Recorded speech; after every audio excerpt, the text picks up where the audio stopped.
మనం వినబోతున్న దేవుని వాక్యం కొరకు ఒకసారి లేచి నిలబడి ప్రార్థన చేద్దాం. ఇక జరగబోతున్న కార్యక్రమములన్నిటి కోసం దేవుని సన్నిధిలో ప్రార్థన చేద్దాం. ఒకసారి అందరు కలిసి మొన్న జరిగిన ఆ సెమీ క్రిస్మస్ కానీ, ఆ 100 రోజుల ప్రార్థన కూడికలు, వీటన్నిటిని బట్టి దేవునికి కృతజ్ఞతాపూర్వకంగా 2 చేతులు పైకెత్తి ఆ దేవునికి మహిమ ఘనత ప్రభావములు కలుగునట్లుగా స్వరమెత్తి దేవునికి స్తోత్రాలు చెల్లించుదాము. Praise the lord, praise the lord, praise the lord. హల్లెలూయా.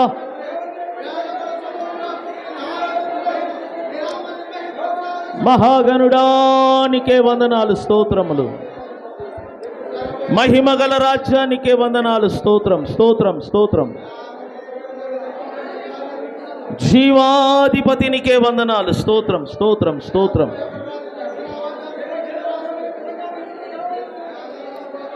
తండ్రినికే వందనాలు, వందనాలు, వందనాలు, వందనాలు, వందనాలు, వందనాలు, స్తోత్రం.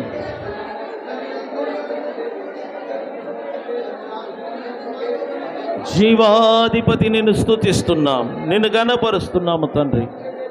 మహాగణుడానికే వందనాలు, వందనాలు, స్తోత్రం, స్తోత్రం, స్తోత్రం, స్తోత్రం.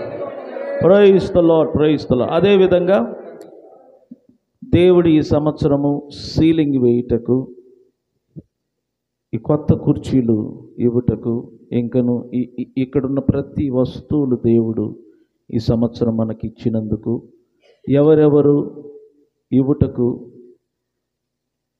వారి హృదయపూర్వకంగా సమర్పణ చేసుకున్నారు, వారిని వారి కుటుంబ సభ్యులందరినీ దేవుడు ఆశీర్వదించినట్లుగా 2 చేతులు పైకెత్తి స్వరమెత్తి దేవునికి స్తోత్రములు చెల్లించుదాము. Hallelujah, hallelujah. Praise the lord, praise the lord, praise the lord, praise the lord. Hallelujah. అదేవిధంగా ఇప్పుడు వినబోతున్న వాక్య భాగము ద్వారా దేవుడు మనకు అనేకమైన పాఠములను నేర్పించినట్లుగా, దేవుడే మనతో తన పరిశుద్ధాత్మ ద్వారా మాట్లాడినట్లుగా ఒకసారి స్వరమెత్తి ప్రార్థన చేద్దాం. అందరు కలిసి ప్రార్థన చేద్దాం. హల్లెలూయా, స్తోత్రం.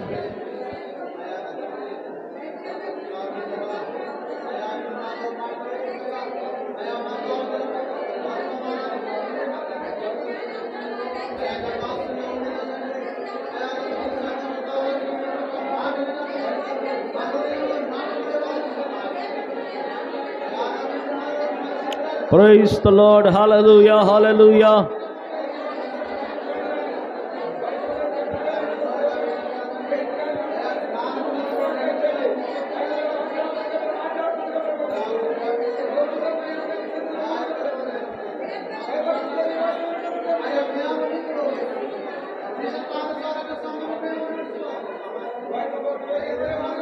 యేసయ్యా నీకే వందనాలు, స్తోత్రం. ఆమేన్. ప్రార్థన. పరిశుద్ధుడా నీకు వందనాలు, స్తోత్రం తండ్రి. ఈ వారమంతటా మీరు మాకు తోడుగా ఉండి ఈ దినము నీ పాద సన్నిధిలో చేరి నిన్ను స్తుతించుటకు, నిన్ను ఘనపరచుటకు మీరు మాకు అనుగ్రహించిన ఈ సమయమును బట్టి నీకే వందనములు, స్తోత్రములు చెల్లిస్తున్నా. ఈ సంవత్సరము ప్రారంభం నుండి ఈ దినము వరకు మీరు ఎన్నో మేలులు చేశారు తండ్రి. మీరు మాకు మేలులు చేశారు.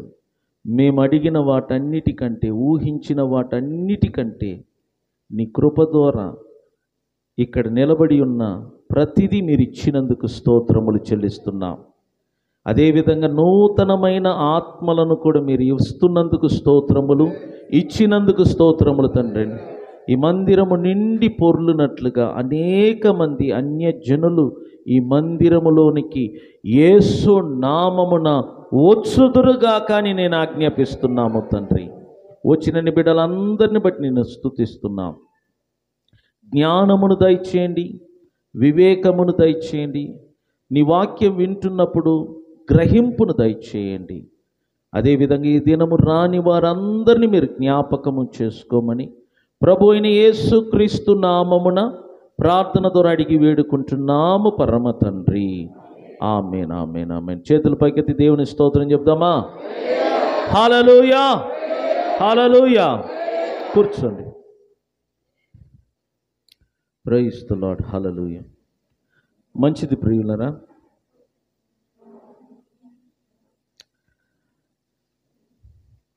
ఈరోజు సంగమునకు దేవుని యొక్క వర్తమానము ఏమనగా, దినములు చెడ్డవి గనుక జ్ఞానుల వలె నడుచుకొనుడి. దినములు చెడ్డవి గనుక జ్ఞానుల వలె నడుచుకొనుడి. మనం జీవిస్తున్న ఈ దినములు చెడ్డవని బైబిల్ మనకు తెలియచేస్తుంది. మనము చెడు దినములలో నివసిస్తున్నాం.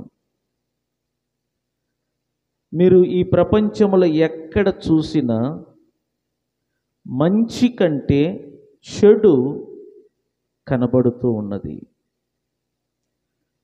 మీరు ఏ దేశానికి వెళ్ళినా, ఏ ప్రదేశానికి వెళ్ళినా చెడు అనేది ఎక్కువగా కనబడుతుంది.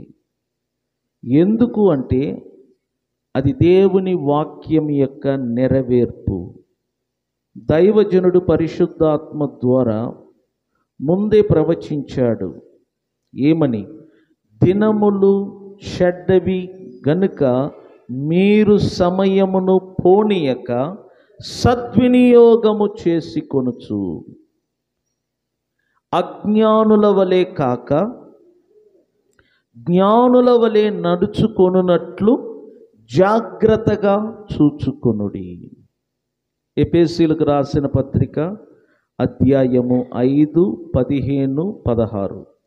ఈ వాక్య భాగాల ద్వారా పరిశుద్ధాత్మ దేవుడు దైవజనుడైన పౌలు ద్వారా ముందే తెలియచేశాడు. మనము నివసిస్తున్న ఈ దినములన్నీ కూడా చెడ్డది. ఎక్కడ చూసిన చెడు కనపడుతుంది. మంచి వెతికినా మన కంటికి కనబడదు. అటువంటి దినములలో మనము నివాసము చేస్తున్నాం.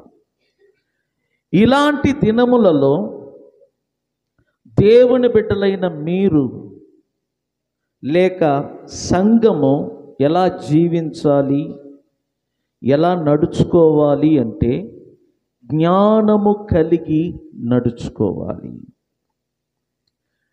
ప్రతి దేవుని బిడ్డలు ఇటువంటి దినములలో జ్ఞానము కలిగి నడుచుకోవాలి. జ్ఞానము కలిగి. మనకు జ్ఞానము చాలా అవసరమై ఉన్నది ఈ దినములలో. నువ్వు ఎలా నడవాలి అంటే జ్ఞానము కలిగి నడుచుకోవాలి. పరిశుద్ధాత్మ దేవుడు సంఘముతో ఇదే చెప్తున్నాడు. దినములు చెడ్డవి గనుక మీరు జ్ఞానము కలిగి నడుచుకొనుడి. జ్ఞానము కలిగి నడుచుకొనుడి. ఎందుకు అంటే దినములు చెడ్డవి గనుక. కొలసీయులకు రాసిన పత్రిక అధ్యాయము 4 వాక్యము 5. ఇక్కడ చూడండి. సమయము పోనీయక సద్వినియోగము చేసుకొనుచు సంగమునకు వెలుపటి వారి ఎడల జ్ఞానము కలిగి నడుచుకొనుడి. హల్లెలూయా. సమయమును పోనీయక. విశ్వాసులారా అర్థం చేసుకోండి. సమయమును పోనీయక. సమయమును మనము వ్యర్థము చేసుకోకూడదు.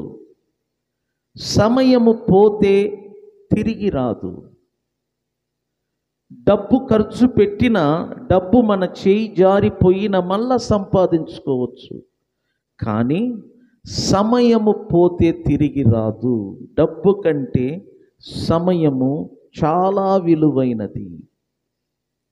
సమయము పోతే తిరిగి రాదు. మనిషి ప్రాణం పోవటానికి 1 సెకండ్ చాలు. 1 సెకండ్ చాలు. కొన్నిసార్లు డాక్టర్ అంటారు ఒక 2 నిమిషానికి ముందు వచ్చినట్లయితే మేము కాపాడేవాళ్ళం. మొన్నటి రోజు మా చెల్లి మద్రాసు నుంచి వచ్చారు కదా. మా బామార్ది, చెల్లి, పిల్లలు, మన వాళ్ళు కూడా విజయవాడకి వెళ్ళారు. వెళ్తూ వెళ్తూ ఆకలైందని ఒక 10 నిమిషమో 5 నిమిషం లేట్ చేశారు న్యూస్ వీడ్లో. వాళ్ళ ఆలోచన ఏంటంటే ట్రైన్ ఖచ్చితంగా లేట్గా వస్తుంది, ఎందుకంటే ఇంతకుముందు 2-3 సార్లు అలా వచ్చింది. దానిని మనసులో ఉంచుకొని వీళ్ళు కొంచెం ఒక 10 నిమిషం లేట్ చేశారు. అందువలన వారు ఎక్కవలసిన రైలు వెళ్ళిపోయింది. ఆ రాత్రి ఎంత శ్రమ పడ్డారో తెలిసిన వారు కానీ వారితో వెళ్ళిన వారు కానీ, సమయము పోతే ఎక్కవలసిన రైలు మాత్రమే కాదు, ప్రభు కూడా మనలను తీసుకొని వెళ్ళటానికి రానై ఉన్నాడు. సమయము మనము లేట్ చేస్తే ప్రభు కూడా మనలను విడిచిపెట్టి వెళ్ళిపోతాడు. ప్రభు చెప్పాడు కదా ఉపమానములో, 10 మంది కన్యకులలో 5 విడవబడ్డారు, 5 ఎత్తబడ్డారు. బుద్ధిమంతులు ఎత్తబడ్డారు, బుద్ధిహీనులు విడవబడ్డారు. కారణం ఏంటి?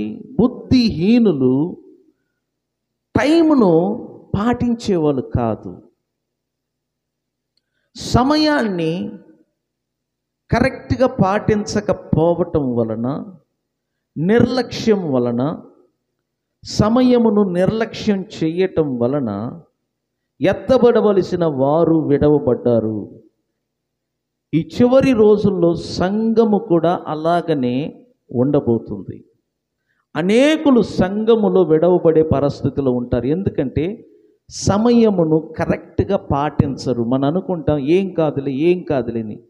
అదేనండి ప్రమాదకరమైన పాపం నేను చెప్తున్నాను. సమయమును పోనీయక సద్వినియోగం చేసుకో. ఇది నేను నేర్చుకున్నాను. నేను అందుకే సిన్సియర్గా ఉంటాను టైం పాటించే విషయంలో. 1 నిమిషము కానీ 1 సెకండ్ కానీ అటు ఇటు నా వలన కాదు, ఎందుకంటే నేను అలవాటు పడ్డాను. మనం దేవుని బిడ్డలము. ఈ చివరి రోజుల్లో ప్రతిదానిని సీరియస్గా మనం తీసుకోవాలా. సమయాన్ని మనము సీరియస్గా మనం పాటించాలా. ఎందుకంటే సమయమును మనం పోనిస్తే తిరిగి రాదు. సమయమును మనము సద్వినియోగము చేసుకొని సంగమునకు వెలుపటి వారి ఎడల జ్ఞానము కలిగి నడుచుకోవాలి. సంగమునకు వెలుపటి వారు అంటే సంగములోనికి రానివారు, రక్షణ పొందని వారు, క్రీస్తులోనికి రానివారు అనేకులు మన చుట్టూ ఉన్నారు.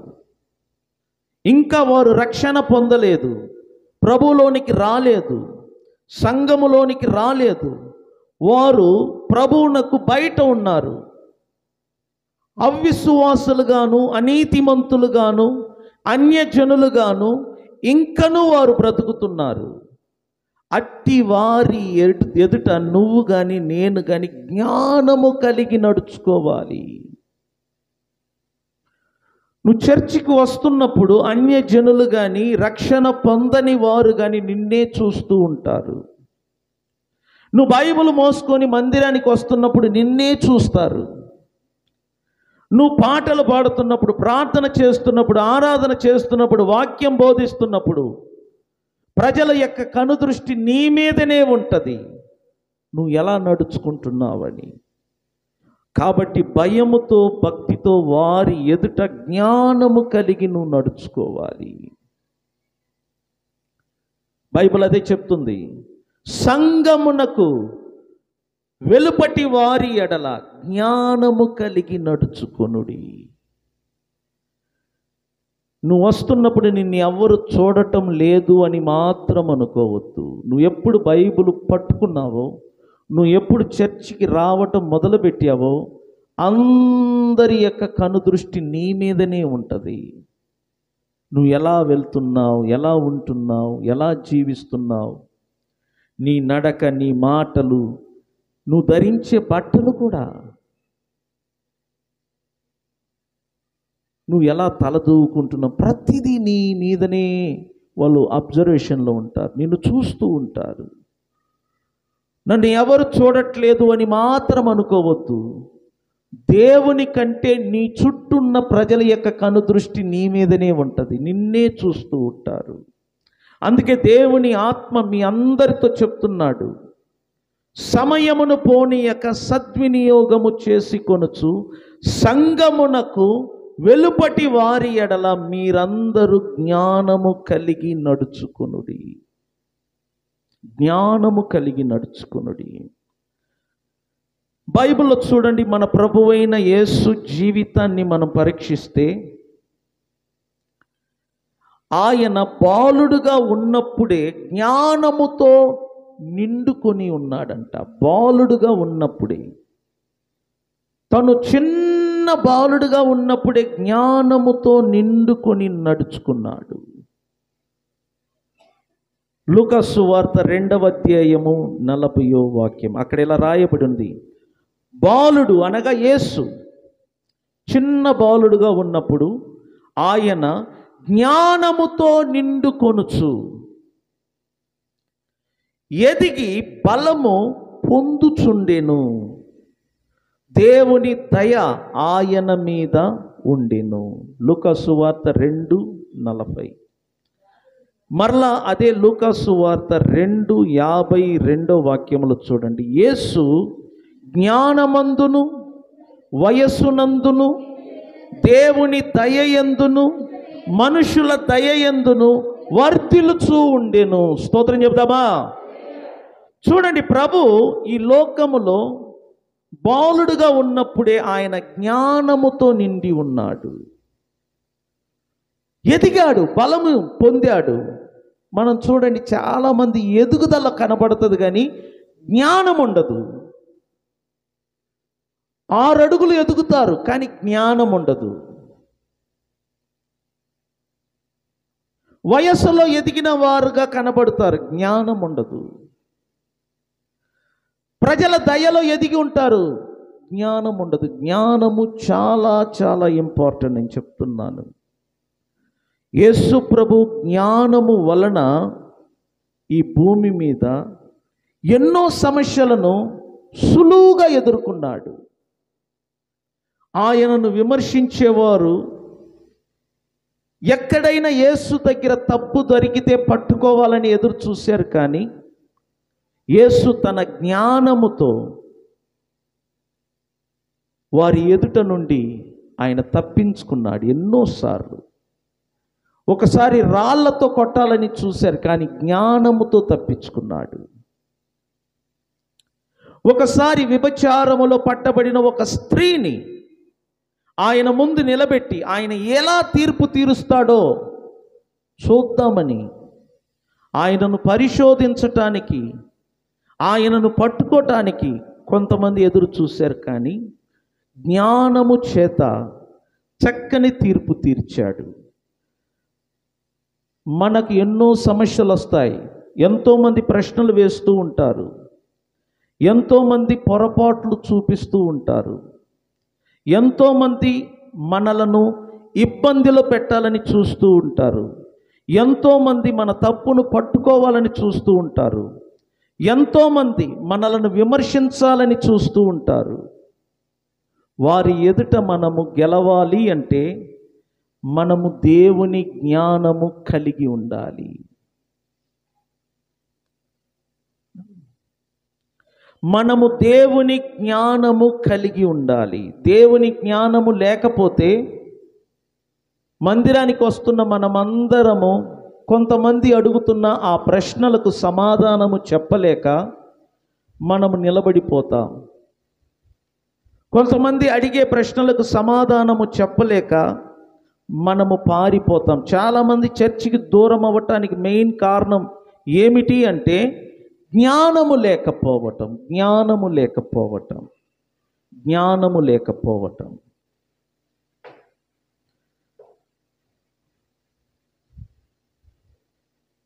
చిన్న చరణం పాడదాం, గాలి రాట్లా, లైట్ వేసేలాక కొద్ది తేడా.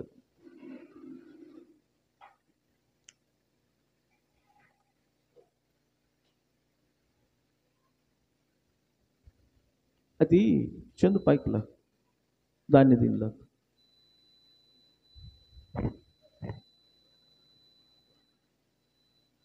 చందు నువ్వు రారా, వాడు లావురా ఏదైనా, అందుకు నిన్ను పిలిచింది.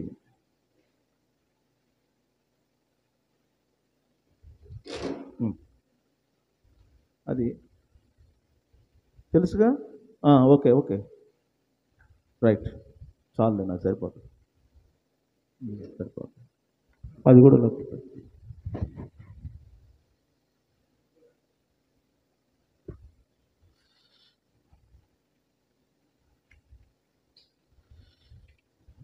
నేనేమన్నాను, ఒక చరణం పాడమన్నాను. చక్కగా పాడినందుకు దేవునికి స్తోత్రం. మీకు ఏమీ లేదని ఇప్పుడు అర్థమైంది. చరణం అంటే ఏంటో తెలుసా? పాట పాడమనలేదు కానీ చరణం అన్నారు. ఏంటి చరణం అంటే ఏంటి బాబన్న? పాట పాడమంటే పాడేవాళ్ళం, చరణం పాడమంటే ఏంటి? చరణం అంటే ఏంటి? పల్లవి అంటే ఏంటి? కొంచెం చరణం అంటే ఏంటి రాదా? మొదటి చరణం, మరి ఎందుకు పాడలేదు రాదా? మళ్ళీ ఇంకొక ప్రశ్న, అన్నయ్య చరణం అన్నాడు కానీ ఏ పాటలో చరణం స్పష్టంగా చెప్పలేదు కదా. ఏదైనా మిమ్మల్ని బట్టి నేను దేవునికి స్తోత్రం చెప్తున్నాను గట్టిగా, హల్లెలూయా. అయ్యో సీరియస్. చూడు, యేసు ప్రభు తనకు కలిగిన జ్ఞానము వలన అనేకమైన సమస్యలను ఆయన సులువుగా ఎదుర్కొన్నాడు. చూడండి, కుటుంబం అన్నప్పుడు సమస్యలు వస్తాయి, పిల్లల వలన సమస్యలు వస్తాయి, భర్తకు భార్య వలన సమస్యలు వస్తాయి, భార్యకు భర్తల వలన సమస్యలు వస్తాయి, భార్య భర్తలకు తల్లిదండ్రుల వలన, అత్త మామల వలన కూడా సమస్యలు వస్తాయి. నువ్వు ఒకరితో కాపురం చెయ్యాలన్నా, ఒకరితో కలిసి ఉండాలన్నా నీకు జ్ఞానము కావాలి. పేతురు ఏమన్నాడు తెలిసిన పురుషులతో, పురుషులారా నీ భార్య బలహీనమైన ఘట్టం కాబట్టి ఆమెతో నీవు జ్ఞానము కలిగి కాపురము చెయ్యుడి. భర్తకు కావలసినది ఏంటంట? జ్ఞానము. కొంతమంది పురుషులు ఎక్సర్సైజ్ చేస్తారు, బాగా అందంగా ఉండాలనుకుంటారు. ఎందుకంటే భార్యను మెప్పించుకోవాలా, ఆకర్షణ. కాదు కాదు కాదు కాదు భార్యతో ఒక భర్త కాపురం చెయ్యాలంటే భర్తకు కావలసినది జ్ఞానము. భర్తకు జ్ఞానము లేకపోతే తన భార్యతో సరిగా కాపురము చెయ్యలేదు. అప్పుడు భార్య ప్రతి విషయములో భర్తకు అడ్డుగా నిలబడుతుంది. అందుకు పేతురు అంటాడు, నీ భార్యతో జ్ఞానము కలిగి కాపురము చెయ్యుడి. ఇంట్లో ఉన్న వారికి కూడా ఏం కావాలంట? జ్ఞానము కావాలా. నీ పిల్లలతో మాట్లాడాలన్నా, నీ భార్యతో మాట్లాడాలన్నా, నీ తల్లిదండ్రులతో మాట్లాడాలన్నా, నీ తోబుట్టులతో మాట్లాడాలన్నా నీకు కావలసినది జ్ఞానము.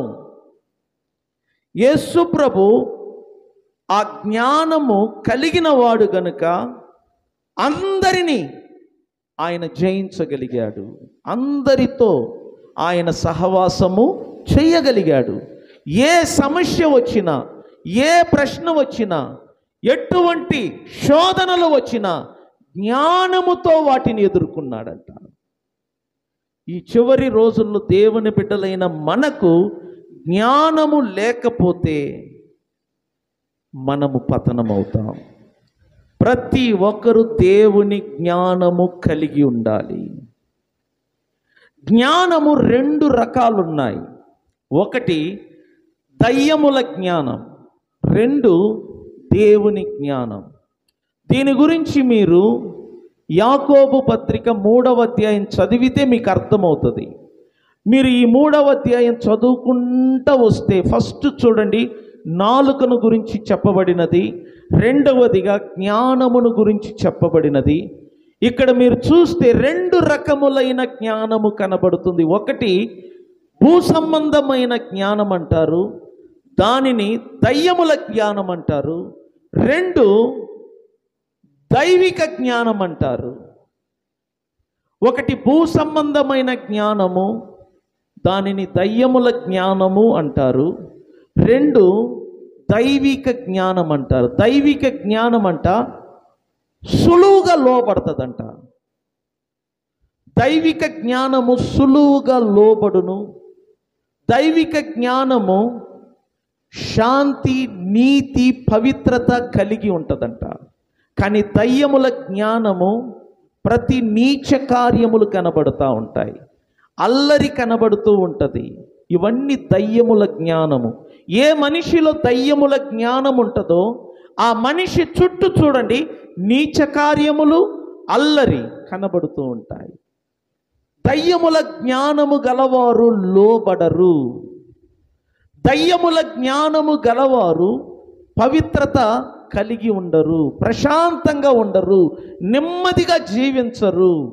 వారు ఎప్పుడు చూసినా అల్లరి చేస్తూ ఉంటారు. వారు ఎప్పుడు చూసినా అటు ఇటు అటు ఇటు అటు ఇటు తిరుగుతూ ఉంటారు. వారు ఎప్పుడు చూసినా కొండె మాటలు పలుకుతూ ఉంటారు. ఎందుకంటే దయ్యముల జ్ఞానము కలిగిన వారు. వారు ఎవరినైనా గూర్చి ఏలు పెట్టి ఒక తప్పు చూపించకపోతే వారికి నిద్ర పట్టదు. ఇది ప్రమాదకరమైన జ్ఞానము. మీరు ఇంటికి వెళ్ళి చదువుకోండి. కానీ దేవుని జ్ఞానము గలవారు నెమ్మది కలిగి ఉంటారు, ప్రశాంతత కలిగి ఉంటారు, పరిశుభ్రముగా ఉంటారు, సులువుగా లోబడుతారు. ఇది దేవుని జ్ఞానమునకు దయ్యముల జ్ఞానమునకు రెండిటికి మధ్య ఉన్న డిఫరెంట్ అన్నమాట, వ్యత్యాసం. 2 రకములైన జ్ఞానములు గలవు. యాకోబు పత్రిక అధ్యాయం 3 మీరు ఇంటికి వెళ్ళి చదువుకోండి.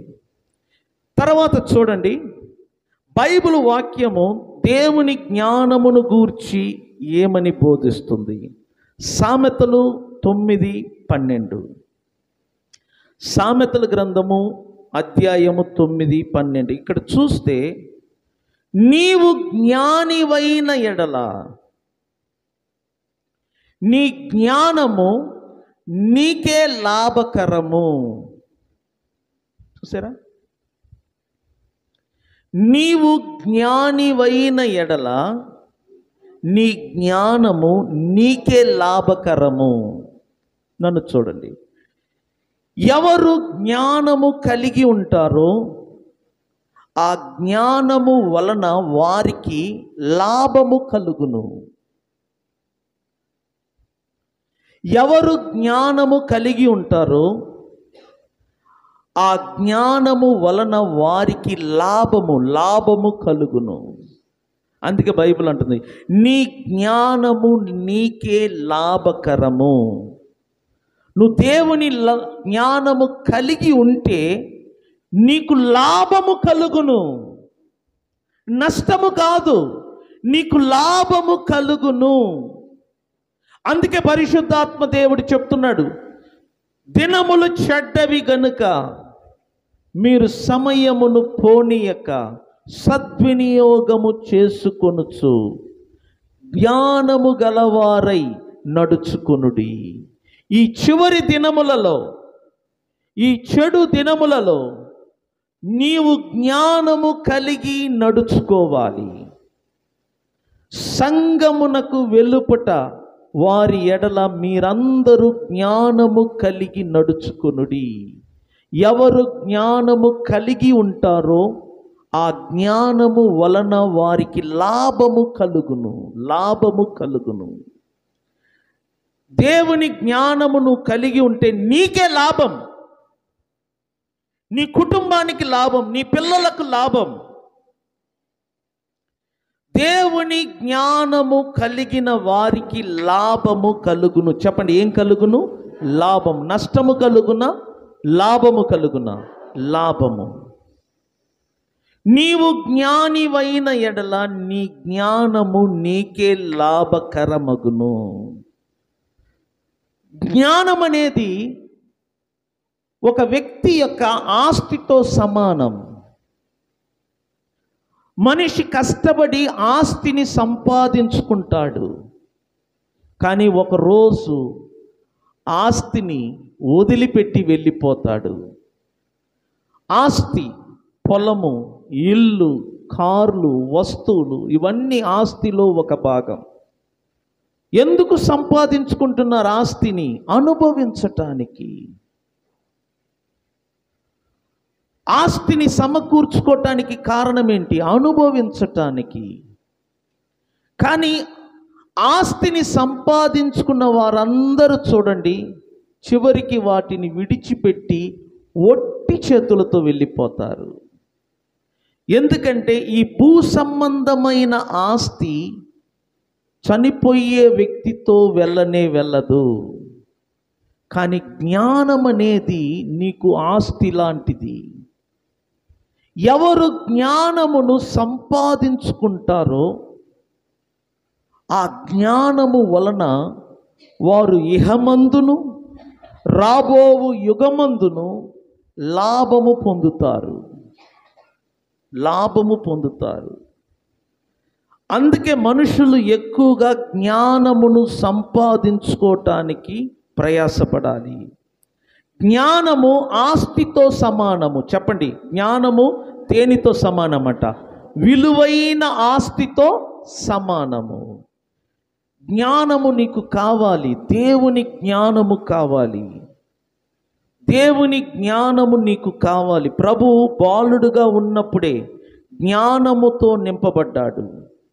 ఆయన ఎదుగుతున్నప్పుడు జ్ఞానముతో నింపబడ్డాడు. ఆ జ్ఞానము వలన ఈ భూమి మీద ప్రతి మనిషిని ఆయన జయించగలిగాడు. ఆ జ్ఞానము నీకు నాకు అవసరం. నీవు జ్ఞానము కలిగి ఉంటే ఆ జ్ఞానము వలన నీకు లాభము కలుగును, నీ కుటుంబానికి, నీ పిల్లలకు లాభము కలుగును. కనుక జ్ఞానమును మీరు సంపాదించుకోవాలి. సామెతలు 4:5 ఇక్కడ వాక్యములు ఇలా రాయబడి ఉన్నది, జ్ఞానము సంపాదించుకొనుము. ఏంటంటే చెప్పండి, దేనిని సంపాదించుకోవాలి? చెప్పండి, దేనిని సంపాదించుకోవాలి? జ్ఞానమును సంపాదించుకొనుము అంటే దాని అర్థం ఏంటి? నువ్వు కష్టపడి సంపాదించకుండా జ్ఞానము నీకు దొరకదు. జ్ఞానము సంపాదించుకొనుము. 6వ వాక్యము, జ్ఞానమును విడువక ఉండిన ఎడల అది నిన్ను కాపాడును. చూసారా? జ్ఞానమును విడువక ఉండిన ఎడల ఆ జ్ఞానము నిన్ను కాపాడును. జ్ఞానమును ప్రేమించిన ఎడల ఆ జ్ఞానము నిన్ను రక్షించును. జ్ఞానమును సంపాదించుకొనుము సంగమా. జ్ఞానమును విడిచిపెట్టవద్దు. జ్ఞానమును విడిచిపెట్టవద్దు. నువ్వు విడిచిపెట్టినట్లయితే నువ్వు దెబ్బతింటావు. జ్ఞానమును విడిచిపెట్టకుండా పట్టుకొనుము. ఆ జ్ఞానము నిన్ను కాపాడుము. జ్ఞానమును ప్రేమించు, అప్పుడు ఆ జ్ఞానము నిన్ను రక్షించును. నిన్ను, నీ కుటుంబాన్ని, నీ పిల్లలను కాపాడును. నిన్ను, నీ కుటుంబాన్ని, నీ పిల్లలను రక్షించును. 7వ వాక్యం, జ్ఞానము సంపాదించుకొనుటయే జ్ఞానమునకు ముఖ్యాంశము. ముఖ్యాంశం అంటే ప్రిన్సిపల్ థింగ్స్ అంటారు. ప్రాముఖ్యమైన విషయము అని అర్థం. ఈ జీవితములో నీకు ప్రాముఖ్యమైనది ఏమిటి అంటే దేవుని జ్ఞానం. దానిని సంపాదించుకొనుము. నీ తల్లిదండ్రులు నీకు నేర్పింది, నీ గ్రామము, నీ పూర్వీకులు నీకు నేర్పింది డబ్బును సంపాదించుకోవటం. అందువలన మీరందరూ డబ్బును సంపాదించటానికి చాలా కష్టపడుతున్నారు. కానీ పెద్దలు ఏమంటారు తెలిసిన? అంటే ధనవంతులు, కష్టపడి పని చేసేవాళ్ళు ఎప్పటికీ కూడా ధనికులు కాలేరు. కష్టజీవులు ఎప్పుడు కష్టజీవులుగానే ఉంటారంట. నీ పిల్లలకు కూలి పని నేర్పు, వాళ్ళ జీవితం అంతా కష్టజీవులుగా ఉంటారు.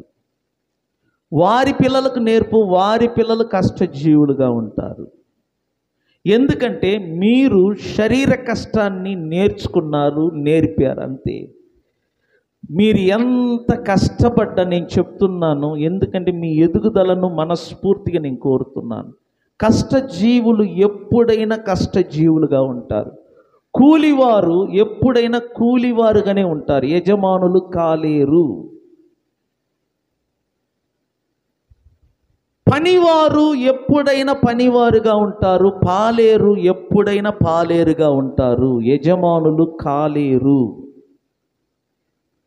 ఎందుకంటే వారికి రూపాయి సంపాదించడం తెలుసు గనుక వారు కూలివారుగానే ఉంటారు. జ్ఞానమును సంపాదించడం వారికి నేర్పలేదు. జ్ఞానులు ఏలుబడి చేస్తారు, జ్ఞానులు యజమానులుగా ఉంటారు. జ్ఞానము లేని వారు పనివారుగా ఉంటారు. అర్థం చేసుకోండి.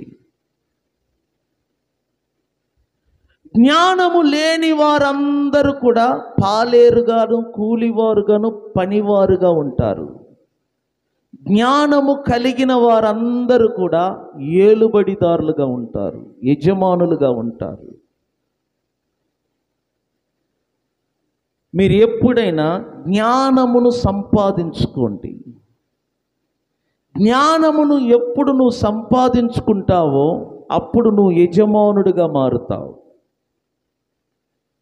నీ పిల్లలను యజమానులుగా చేస్తావు.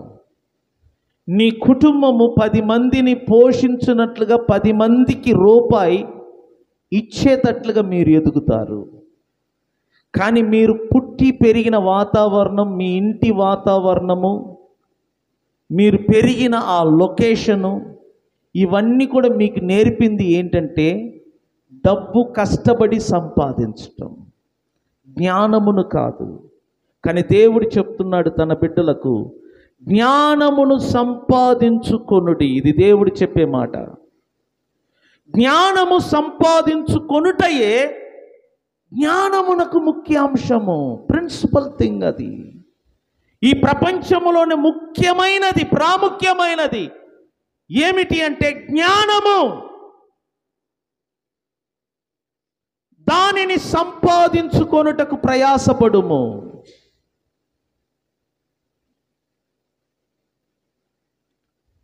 ఇంకొక మాట చూడండి, ప్రసంగి 9:18. యుధముల కంటే జ్ఞానము శ్రేష్టము. హల్లెలూయా. యుధముల కంటే జ్ఞానము శ్రేష్టము. యుధముల కంటే అంటే ఏంటి? ఒక యుద్ధమునకు వెళ్ళాలి అంటే ఖచ్చితంగా వారికి ఆయుధములు అవసరం. ఆయుధములు లేకుండా యుద్ధాలు జరగవు. యుద్ధములో ఒకడు గెలవాలి అంటే ఖచ్చితంగా ఆయుధాలు పట్టుకోవాలి. ఆయుధములు లేకుండా ఒకడు యుద్ధములో గెలవటం కష్టం. కానీ బైబిల్ ఏమంటుందంటే ఆయుధాల కంటే జ్ఞానము శ్రేష్టము. యుద్ధమునకు వెళ్ళువాడు వాడు పట్టుకుని ఉన్న ఆయుధమున కంటే జ్ఞానము శ్రేష్టమైనది. 40 దినములుగా గొలియాతు ఆయుధమును ధరించిన వాడుగా నిలబడి ఇశ్రాయేలీలను దూషిస్తున్నాడు, దేవుని సైన్యమును దూషిస్తున్నాడు. ఇప్పుడు ఆజానుభావుడు ఆయుధాలు ధరించుకొని ఉన్నాడు. ప్రతిరోజు ఇశ్రాయేలీలను తిడుతున్నాడు, దూషిస్తున్నాడు. వాడి రూపమును చూసి, వాడు ధరించిన ఆయుధములను చూసి ఇశ్రాయేలీలందరూ భయపడుతున్నారు. అందులో పడుచువాడు, అతని పేరు దావీదు. అతడు దేవుని జ్ఞానములో ఎదిగినవాడు, దైవ జ్ఞానము గలవాడు. అతని గురించి బైబిల్ ఏమంటుందంటే అతడు వివేకి అయి ఉండుట వలన, అతడు బహు వివేకి గలవాడై ఉండుట వలన సౌలంట వాడి వివేకమును జ్ఞానమును చూసి భయపడ్డాడంట. ఎవరి వివేకమును జ్ఞానమును చూసి? దావీదు యొక్క వివేకమును దావీదు యొక్క జ్ఞానమును చూసి సౌలు భయపడ్డాడు. చూసారా? సౌలు ఎవరు? రాజు ఒక సామాన్యుడైన దావీదును చూసి భయపడ్డాడు. ఎందుకంటే దావీదు దగ్గర ఆయుధములు లేవు, కానీ దావీదు దగ్గర దైవ జ్ఞానము ఉన్నది. దేవుని జ్ఞానము కలిగిన ఆ దావీదును చూసి సౌలు భయపడ్డాడు, రాజు భయపడ్డాడు. బైబిల్ ఏమంటుంది తెలిసిన? సౌలు దగ్గర ఉన్న వారందరికంటే దావీదు వివేకము గలవాడు, జ్ఞానము గలవాడు. అందుచేత వారందరికంటే దావీదు వర్ధిల్లాడంట. స్తోత్రం చెబుదామా? చూడు, సైనికులందరికంటే దావీదు వర్ధిల్లాడు. కారణం వివేకము జ్ఞానము గలవాడు. దావీదు ఏ యుద్ధములో కూడా ఓడిపోలేదు. శత్రువు యొక్క బాణము, శత్రువు యొక్క ఖడ్గము దావీదు మీద పడలేదు. కారణం దావీదు ధరించిన ఆయుధములు కాదు, కానీ దేవుడిచ్చిన జ్ఞానము, వివేకము. ఒక యుద్ధమునకు ఆయుధములను ధరించిన వాడు కంటే జ్ఞానము గలవాడు శ్రేష్ఠుడు. ఆయుధాలు కూడా పని చేయవు. ఈ ఆజానుబావుడు ఫిలిస్తీయుడు, ఇతడు ప్రతిరోజు దేవుని బిడ్డలైన ఇశ్రాయేలీలను దూషిస్తున్నాడు. వాడి ఖడ్గము, వాడు ధరించిన ఆయుధాలు చూస్తుంటే భయము కలుగుద్ది. కానీ ఈ పడుచువాడైన దావీదు ఒక కర్రను చేత పట్టుకొని, మరొక చేత ఒడిసలను పట్టుకొని, ఒక 5 గులక రాళ్లను ఏరుకున్నాడు. వీడు పడుచువాడు, అతడు ఆజానుబావుడు. గొలియాతు పెద్ద ఖడ్గమును ధరించినవాడు, ఆయుధములను ధరించినవాడు. వాడిని ఎవరు ఏమి చేయలేక వణికిపోతున్నారు. సేనాధిపతులు కానీ, సైనికులు కానీ, రాజు కానీ, మంత్రులు కానీ ఏమీ చేయలేకపోతున్నారు. కానీ ఒక పడుచువాడు అంటున్నాడు, ఈ కుక్కను నేను చంపుతానంటున్నాడు. ఈ సున్నతి లేనివాణ్ణి నేను చంపుతానంటున్నాడు. ఎలా? ఆయుధములతోనా? కాదు, దేవుని జ్ఞానముతో. అప్పుడు సౌలు కానీ దావీదు వాళ్ళ సహోదరులందరూ సైన్యములో ఉన్నారు. వారు గద్దిస్తున్నారు, అయినా వినలేదు.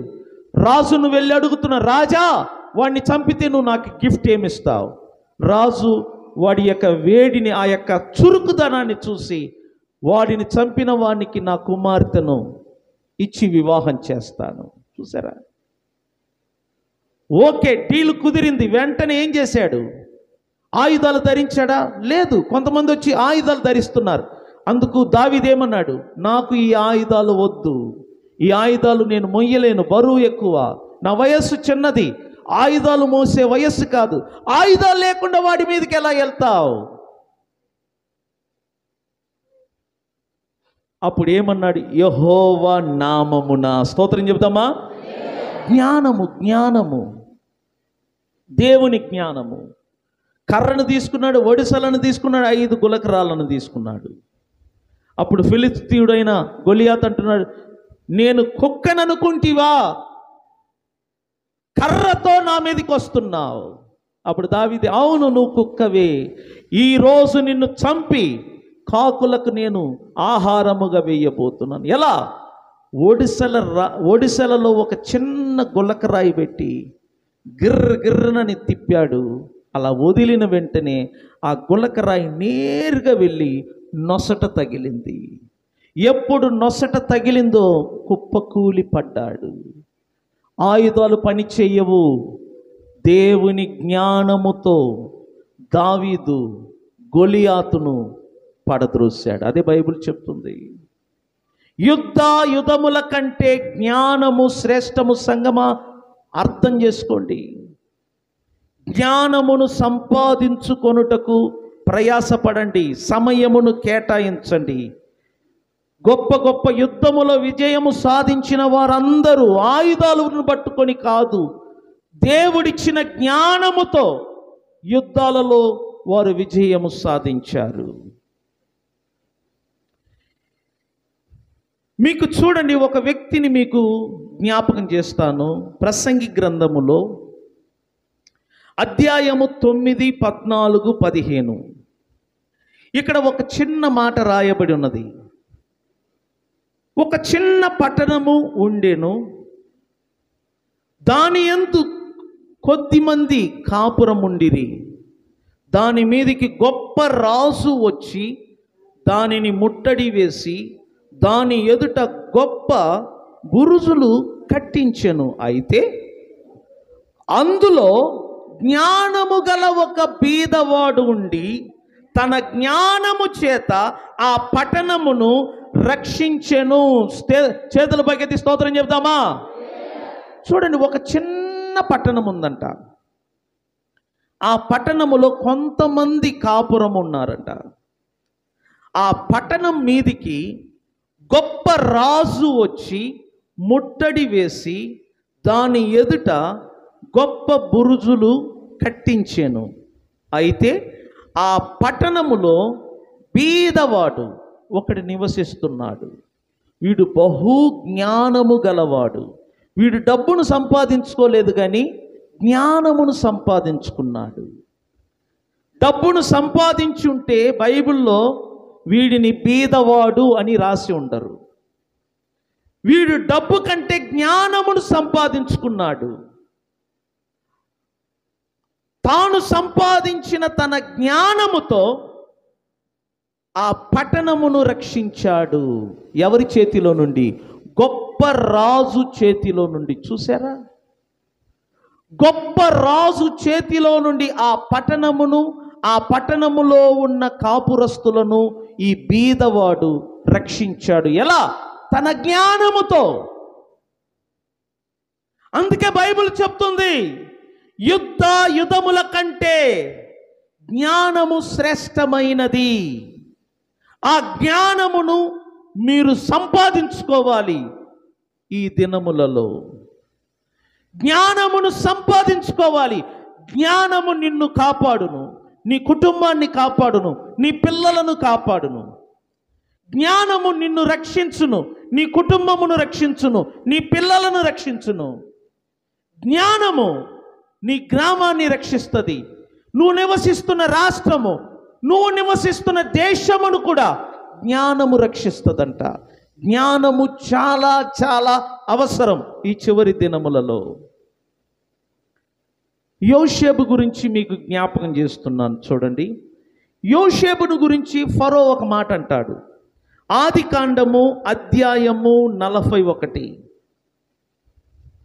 38, 39లో ఇలా రాయబడి ఉన్నది. నేను 39వ వాక్యం చదువుతాను. చూడండి, 38, 39, 37, 38, 39. నేను 38 చదువుతాను. చూడండి, ఫరో యోషేబును చూసి ఇలా అంటున్నాడు. ఏమని? దేవుడు ఇదంతయు నీకు బయలుపరిచెను గనుక నీ వలె వివేక జ్ఞానములు గలవారు ఎవరును లేరు. యోషేబును చూసి అంటున్నాడు ఫరో. ఏమని? యోషేబు నీ వలె వివేక జ్ఞానము గలవారు ఎవరును ఐగుప్తి దేశములో లేరు.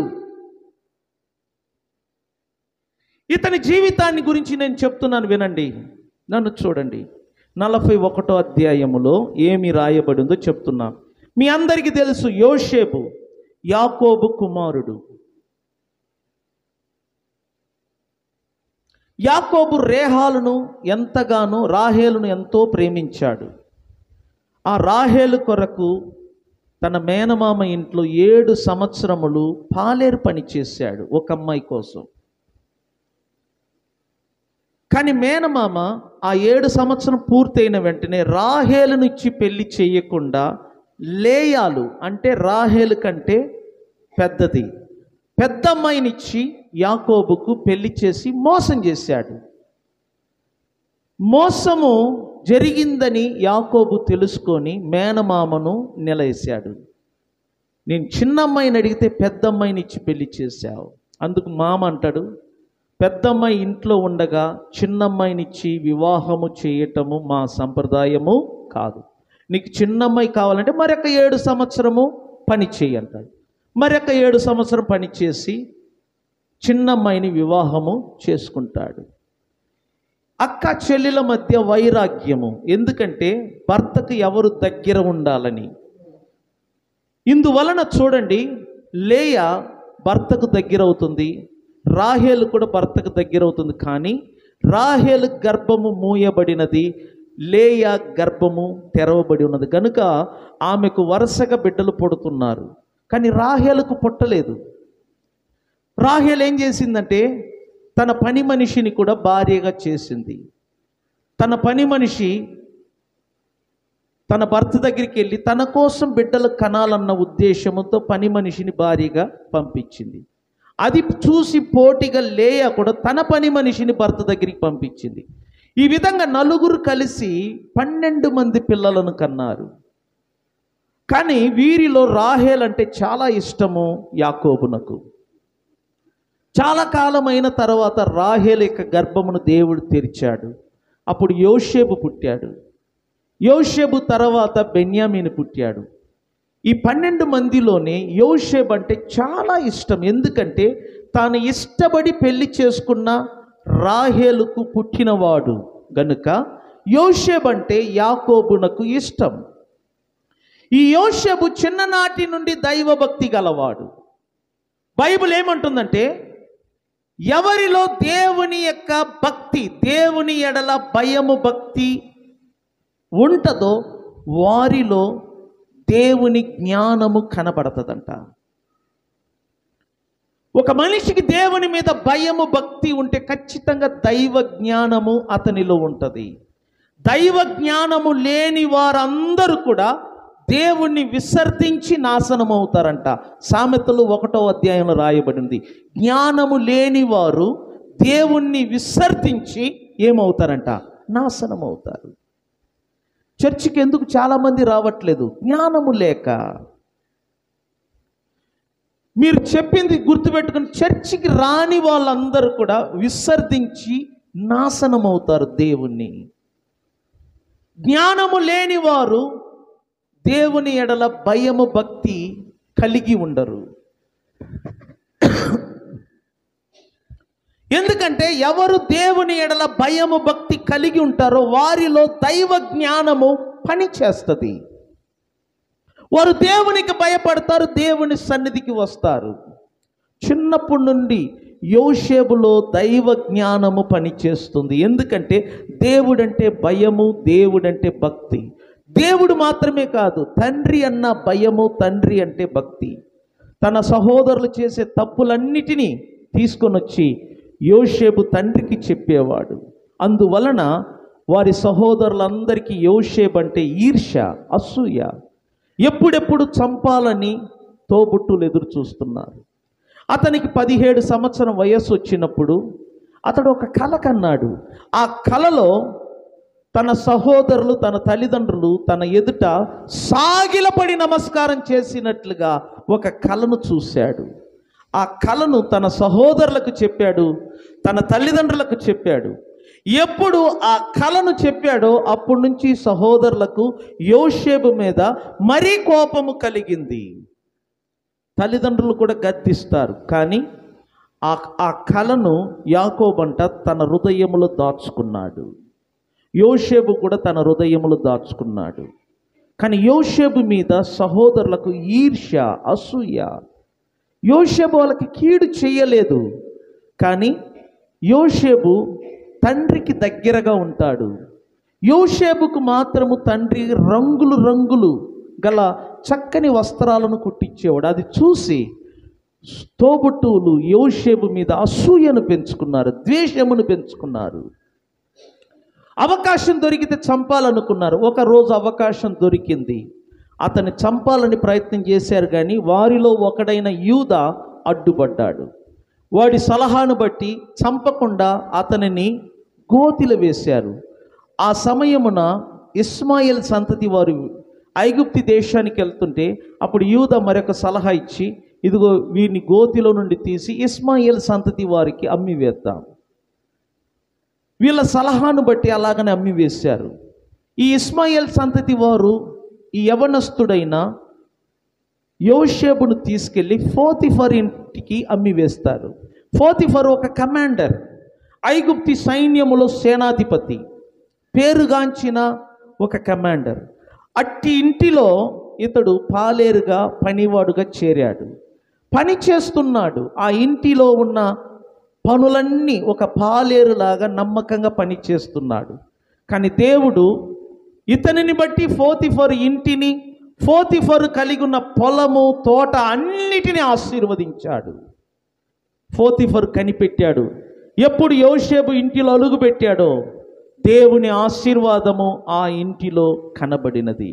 అది కనిపెట్టి వెంటనే యోసేపును తన ఇంటికి మాత్రమే కాదు, తనకు కలిగిన వాటన్నిటికీ ఒక గుమస్తలాగా నియమించాడు. ఇతడు పోతీఫర్కి ఒక పర్సనల్ పిఏ లాగా పనిచేస్తున్నాడు. నమ్మకస్తుడు, దేవునికి భయపడేవాడు. కానీ పోతీఫర్ భార్య యోసేపు అందగాడు గనుక అతని అందాన్ని చూసి మోజుపడ్డది. ఎలాగైనా తనను లోబర్చుకోవాలని ఎన్నోసార్లు ప్రయత్నం చేసింది, కానీ యోసేపు లోబడలేదు. ఎందుకంటే దైవ జ్ఞానము గలవాడు, 2 దేవుడంటే భయము భక్తి గలవాడు. ఈ జ్ఞానము ఉండుట వలన అతడు లోబడలేదు. అతడు లోబడకపోవటం వలన అతని మీద నిందలు మోపి అబద్ధ సాక్ష్యం చెప్పి తన భర్తకు పట్టించింది. అప్పుడు పోతీఫర్ ఏం చేశాడంటే యోసేపును తీసుకెళ్ళి జైల్లో పెట్టాడు. అన్యాయముగా ఏ తప్పు చెయ్యకపోయినా యోసేపు జైల్లో శిక్ష అనుభవించాడు కొన్ని సంవత్సరాలు. కానీ యోసేపుకు తెలుసు, ఏదో ఒక రోజు నేను రాజు అవుతాను. ఎందుకంటే అతనిలో దైవ జ్ఞానము పని చేస్తుంది. తాను చూసిన కళ యొక్క భావం ఏంటో అతనికి తెలుసు. నేను రాజు అవుతాను, ఆ నిరీక్షణ అతనిలో ఫుల్గా ఉంది. సోలిపోలేదు, నమ్మకస్తుడిగా ఉన్నాడు. జైల్లో కూడా దేవుడు యోసేపునకు తోడుగా ఉండి ఆ జైలు వాతావరణమును కూడా దేవుడు ఆశీర్వదించాడు. కాబట్టి ఆ జైలర్ ఏం చేశాడంటే జైల్లో ఉన్న ఖైదీలందరికీ పైన యోసేపును నాయకుడిగా నియమించాడు. ఒక లీడర్ అన్నమాట.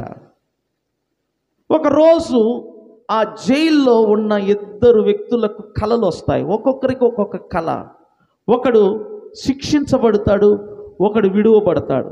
ఈ కళలు భావము తెలియక బాధపడుతుంటే అప్పుడు యోసేపుకు చెప్తే అప్పుడు యోసేపు అంటాడు, అయ్యా నువ్వు శిక్షించబడతావు, రేపు ఇదే రోజు నీ తల తెగిపడుతుంది. నువ్వు విడిపించబడతావు, నువ్వు తిరిగి ఇదే పనిలో కొనసాగుతావు. వీరికి చెప్పిన ఈ కళల భావము అలాగనే నెరవేరింది. అప్పుడు రక్షించబడిన వాడంటాడు, ఏదో ఒక రోజు నేను ఫరోకు చెప్పి నిన్ను జైల్లో నుండి విడిపిస్తానని మాట ఇస్తాడు. కానీ వాడు మాట ఇచ్చాడు కానీ మర్చిపోతాడు. ఒకరోజు ఫరో నిద్రపోతుంటే 2 రకములైన కళలు చూస్తాడు. ఆ కళల భావం ఏంటంటే 7 సంవత్సరములు విస్తారమైన పంట పండును, మరొక 7 సంవత్సరములు కరువు వచ్చును. ఇది ఆ కళలో అతడు చూసిన భావములు. దీనిని గురించి తెలుసుకోవటానికి ఫరో ఎంతగానో ప్రయత్నం చేస్తున్నాడు. ఐగుప్తిలో ఉన్న చదువుకున్న వారు, విద్యావంతులు, మాంత్రికులు, సోదె చెప్పే వాళ్ళందరినీ పోగు చేసి జ్ఞానులందరినీ పోగు చేశాడు. కానీ ఒక్కడు కూడా ఫరో చెప్పిన కళకు భావమును చెప్పలేదు. అప్పుడు మేలు పొందినవాడు, యోసేపు వలన మేలు పొందినవాడు అక్కడ ఉండి, రాజా నేను ఒక విషయం చెప్పటం మర్చిపోయినాను. జైల్లో ఒక యవనస్తుడున్నాడు, అతడి పేరు యోసేపు. నాతో పాటు ఒకడు శిక్షించబడ్డాడు. మా ఇద్దరికి ఒకే రోజు కలలు వచ్చాయి. ఆ కలలు భావము తెలియక మేము బాధపడ్డాం. అప్పుడు యోసేపు మా భావములను కరెక్ట్గా చెప్పాడు. అతడు చెప్పినట్లుగా మా ఇద్దరి జీవితంలో నెరవేరింది. అతడైతే మీ కలకు భావము చెప్పగలడు అని చెప్పగానే ఫరో వెంటనే ఆ పడుచువాణ్ణి తీసుకురమ్మంటారు. అప్పుడు ఆయనను శుభ్రం చేసి మంచి వస్త్రాలు ధరింపజేసి రాజు ముందు నిలబెట్టారు. అప్పుడు రాజు యోసేపుతో చెప్తున్నాడు, ఇదిగో మా ఐగుప్తుల్లో ఉన్న జ్ఞానులు, మాంత్రికులు, సోదెగాలు ఎందరో ఉన్నారు, ఎవరు చెప్పలేకపోయారు, కానీ నువ్వు చెప్పగలవా అని అడిగితే నేను చెప్తాను. నేను కాదు చెప్పేది, యెహోవా దేవుడే నీ కలకు భావమును తెలియచేస్తాడు. ఆ కళ ఏమిటో చెప్పాడు. వెంటనే యోసేపు చక్కగా రాజు అర్థం చేసుకొనున్నట్లుగా జరగబోయే ఆ కళ యొక్క భావమంతటిని ప్రకటించగా రాజు విస్మయము నొందుతాడు, ఆశ్చర్యపోతాడు. ఎందుకంటే చదువుకున్న వాళ్ళు చెప్పలేకపోయారు, మాంత్రికులు చెప్పలేకపోయారు, సోదెగాళ్ళు చెప్పలేకపోయారు, కానీ ఒక జైల్లో శిక్ష అనుభవిస్తున్న ఒక పడుచువాడు చెప్పగలిగాడంటే ఖచ్చితంగా ఇది దేవుని జ్ఞానము, ఖచ్చితంగా ఇది దేవుని ఆత్మ ఆ యవనస్తునిలో పనిచేస్తుంది. అప్పుడు యోసేపు ఒక సలహా ఇస్తాడు. మంచి పంటలు పండిన ఆ సంవత్సరములు ఆ పంటలన్నిటిని సేకరించండి. కరువు కాలం వచ్చేటప్పుడు సేకరించిన పంటలను ప్రజలకు పంచిపెట్టవచ్చు. కాబట్టి మంచి జ్ఞానము గల ఒక మనిషిని ఎన్నుకొని దానికి మీరు అధ్యక్షుడిగా నియమించండి అని యోసేపు సలహా ఇస్తే ఫరో ఏమంటారంటే, నీ వంటి వివేక జ్ఞానము గలవారు ఐగుప్తి దేశములో ఎవరైనా ఉన్నారా? స్తోత్రం చెప్దామా? అంటే మీరు అర్థం చేసుకోండి, ఫరో అంటే మాట కాదు. ఆ రోజుల్లో ఐగుప్తి దేశం అంట ప్రపంచమంతటిలో అగ్రరాజ్యం. ఇప్పుడు అమెరికా లాగా ఫరో అంటే పెద్ద స్థాయిలో ఉన్న ఒక రాజు.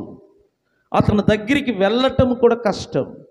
కానీ అలాంటి ఫరోను జైల్లో శిక్ష అనుభవిస్తున్న యోసేపు మెప్పించగలిగాడంటే దేనిని బట్టి చెప్పండి? జ్ఞానమును బట్టి. యోసేపులో ఉన్న దైవ జ్ఞానము వలన అతడు ఐగుప్తి దేశానికి ప్రధానమంత్రిగా సింహాసనములో కూర్చున్నాడు. కేవలము అతనిలో మరుగై ఉన్న దేవుని జ్ఞానం. ఆ జ్ఞానమును బట్టి అతడు జైల్లో నుండి రక్షణ పొందాడు. ఆ జ్ఞానమును బట్టి దరిద్ర స్థితిలో నుండి బయటికి వచ్చాడు. ఆ జ్ఞానమును బట్టి దేశమంతటికి ఒక ప్రధానమంత్రిగా నియమించబడ్డాడు. నేను చెప్తున్నా, జ్ఞానము ఒకరిని పెంట కుప్పలో నుండి సింహాసనములో కూర్చోబెడతదంట. జ్ఞానము చాలా అవసరం. ఎవరిలో జ్ఞానము ఉంటుందో దేవుడు వారిని ఉన్నత స్థాయిలో ఉంచుతాడు. నీ జ్ఞానము నిన్ను రక్షిస్తుంది. నీ జ్ఞానము నిన్ను ధనికుడుగా చేస్తుంది. నీ జ్ఞానము పరిపాలన చేయునట్లుగా సింహాసనములో కూర్చోబెడుతుంది. జ్ఞానము చాలా అవసరం. కానీ జ్ఞానము ఊరికినే రాదు, కష్టపడి సంపాదించాలి. జ్ఞానమును. ఊరికినే జ్ఞానము రాదు. యాకోబు 1:5 చూడండి, మీలో ఎవనికైనను జ్ఞానము కొదువైన ఎడల వాడు దేవునిని అడుగవలెను. దేవుణ్ణి అడగాలి, నాకు జ్ఞానము కావాలి. సొలొమోను అడిగాడు, నీ ప్రజలను పరిపాలన చేయుటకు నాకు జ్ఞానము కావాలి. దేవుడే మెచ్చుకున్నాడు. అప్పుడు దేవుడేమన్నాడు? జ్ఞానముతో పాటు ఐశ్వర్యము, ఘనత, దీర్ఘాయుస్సును దేవుడిచ్చాడంట. స్తోత్రం చెప్దామా? అంటే దేవుడు జ్ఞానముతో పాటు నీకు ఐశ్వర్యం ఇస్తాడు, నీకు దీర్ఘాయునిస్తాడు, నీకు ఘనతనిస్తాడు. జ్ఞానము అవసరం. జ్ఞానము వలన యోసేపు ధనికుడయ్యాడు. జ్ఞానము వలన యోసేపు ప్రధానమంత్రి అయ్యాడు. జ్ఞానము వలన యోసేపు ఐగుప్తి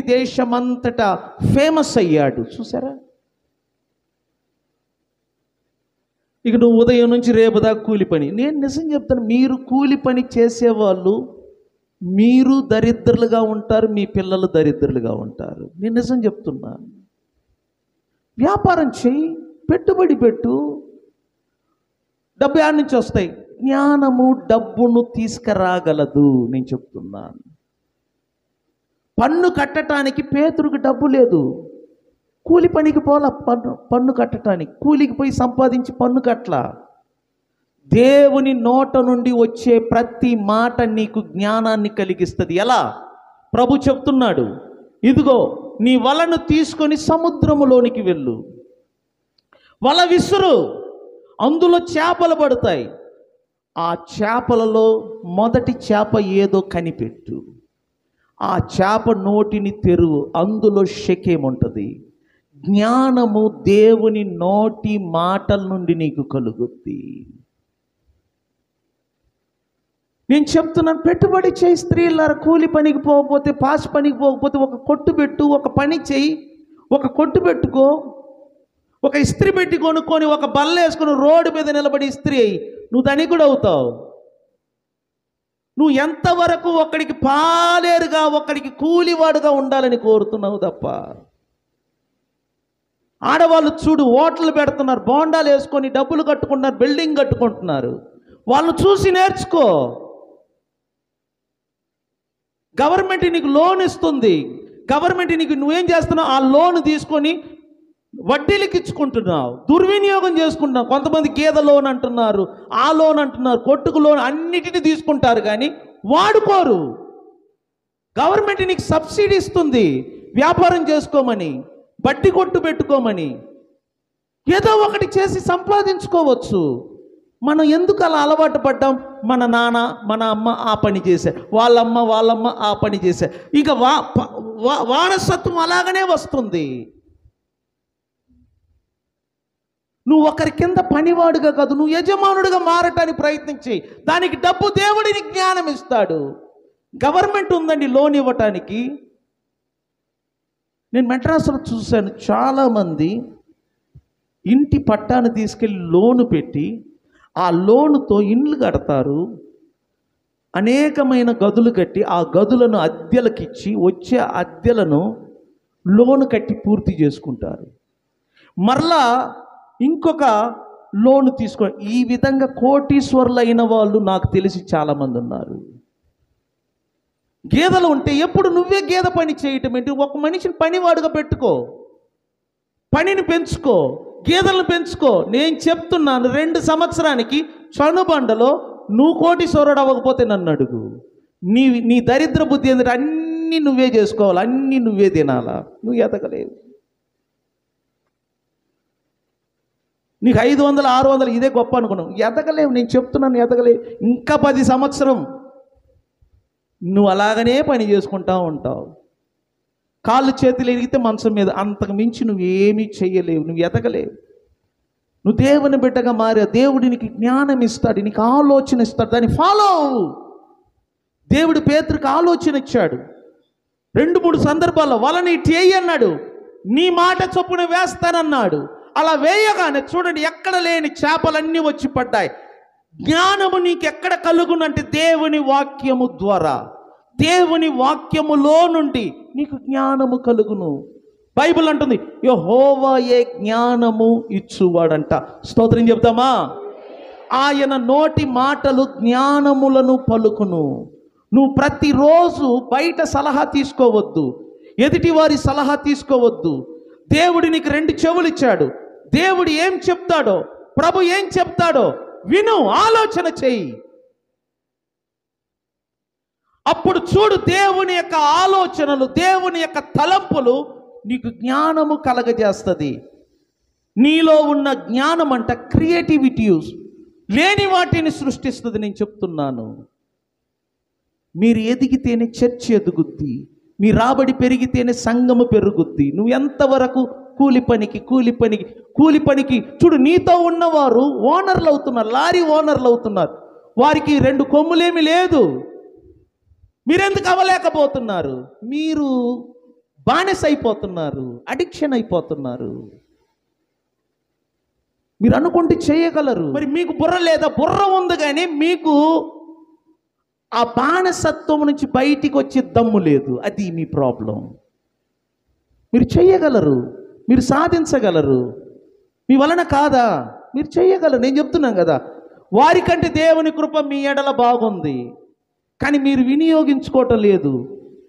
మీరు ఎంతవరకు ఒక రూపాయి వస్తే చాలా 500 ఇదే బానిసలు పోతున్నారు. మీరు ఎదగలేరు. నేను చెప్తున్నాను, మీ అలవాటు మీ పిల్లలకు వస్తుంది, వారి అలవాటు వారి పిల్లలకు వస్తుంది. దాని అర్థం ఏంటంటే మీ వంశావళి మొత్తము కూలీల కిందకి వస్తారు. కుదరదు. అట్టయితే మీరు ఎదగలేరు. ఆలోచన చెయ్యి, ఎదగటానికి ప్రయత్నం చెయ్యి, ఇంకా ఎదగటానికి ప్రయత్నం చెయ్యి. ఎదగాలంటే ఏం చేయాలి? ప్రయత్నం చెయ్యి. దేవుడు నీకు ఆలోచన ఇస్తాడు. ఒక వ్యక్తి, నేను విన్నానండి, అమెరికాలో ఒక వ్యక్తికి పని లేదు, బాట లేదు, ఏం చేయాలో తెలియక సముద్ర ఒడ్డున కూర్చొని ఉన్నాడంట. అతను ఆ వారం ఒక చర్చికి వెళ్తే దేవుడు ఐడియా ఇస్తాడు, ఆలోచన ఇస్తాడు. ఆ ఆలోచనను మీరు పాటిస్తే గొప్ప వాళ్ళు అవుతారని ఒక దైవజనుడు చెప్పాడంట. ఆ మాటను సముద్ర ఒడ్డున కూర్చొని ఆలోచిస్తూ దేవా, నాకు ఏదైనా ఒక ఐడియా ఇవ్వు, నా లైఫ్లో ఏదైనా నేను సాధించాలా. ఆ ఒడ్డున కూర్చొని ఆలోచిస్తే దేవుడు ఒక ఆలోచన ఇచ్చాడంట. ఈ సముద్రం ఒడ్డు ఎంత అందంగా ఉంది, ఎంతమంది వచ్చి ఈ సముద్ర తీరమున కూర్చొని కాలక్షేపం చేస్తున్నారు. ఎండ వాన అని లేకుండా ఇసుకలో పండుకుంటున్నారు. ఇటువంటి సముద్ర ఒడ్డున ఒక రీషాట్ కడిగితే ఎలా ఉంటుంది? దేవుడు ఆలోచన ఇచ్చాడు. ఈ ఆలోచనను ఇతను బాగా డీప్గా ఆలోచిస్తున్నాడు. ఓకే, సముద్ర ఒడ్డున నేను ఒక రీషాట్ కట్టాలి. మరి రీషాట్ కట్టాలంటే దానికి డబ్బులు కావాలి. దీనికి డబ్బులు నేను ఎక్కడి నుంచి తేగలను?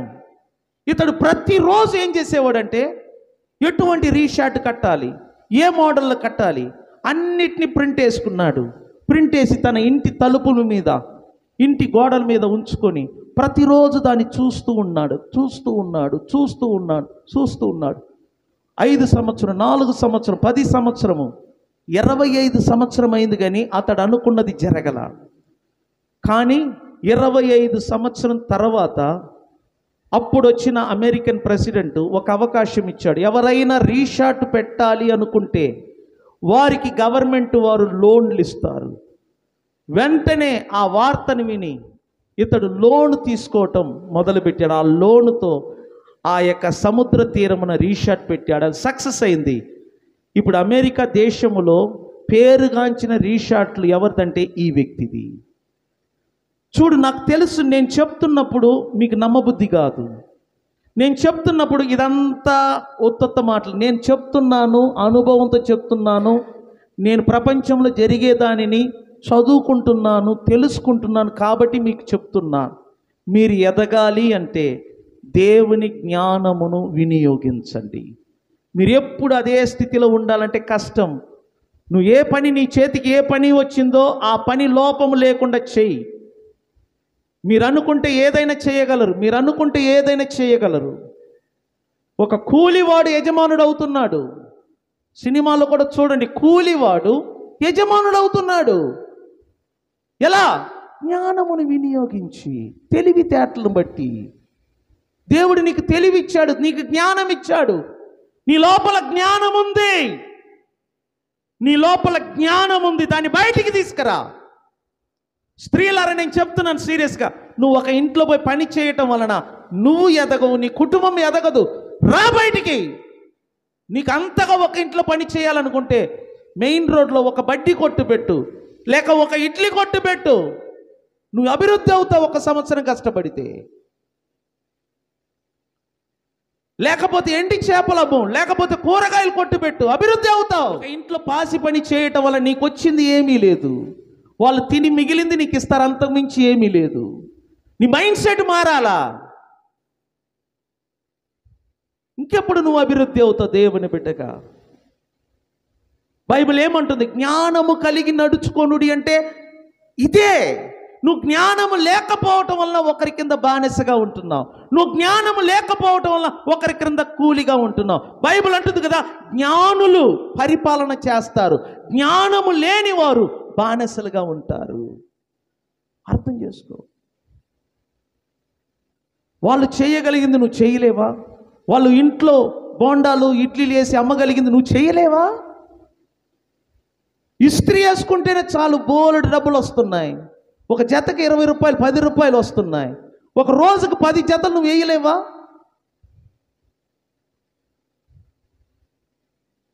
ఒక 10 గేదెలను పెంచి ఒక 2 పాలేరుని పెట్టుకుని వాళ్ళకు వచ్చే డబ్బుల్ని జీతం ఇచ్చుకుంటా ఉంటే ఆ గేదెలు ఇచ్చే పాలను నువ్వు అభివృద్ధి కాలేవా?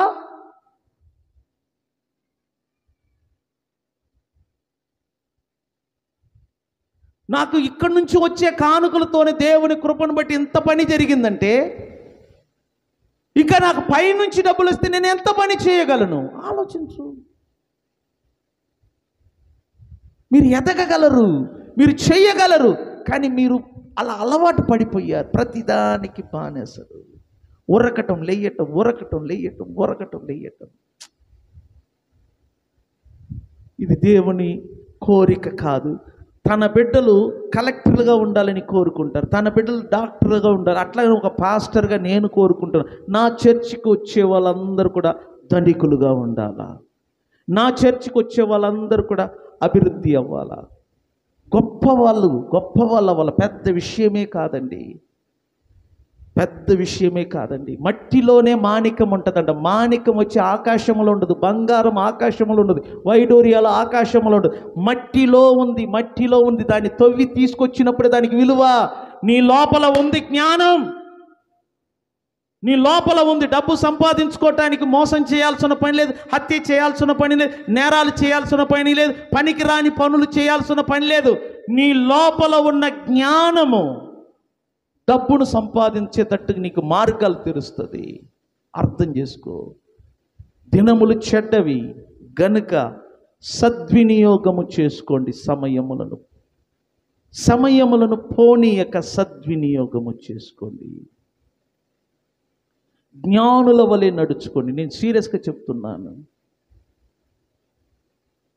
ఒక మనిషి అనుకుంటే ఏదైనా చేయగలడు. ఒక చిన్న పెయింటింగ్ పని నేర్చుకో, 10 మంది కుర్రోళ్ళను పెట్టుకొని మెయింటైన్ చేయి, నీకు లక్షల్లో వస్తుంది. తాగుడు అలవాటు, వ్యభిచారం, ఈ అలవాట్లు లేకుండా చూడు. నేను చెప్తున్నా, బోలుడు డబ్బులు మిగులుతాయి. వ్యసనాలు పెట్టుకుంటే, వ్యభిచారాలు పెట్టుకుంటే, త్రాగుడు పెట్టుకుంటే వచ్చే డబ్బులన్నీ దానికే పోతుంది. నేను చెప్తున్నాను. 10 మందిని మెయింటైన్ చేయటం నీ వలన కాదా?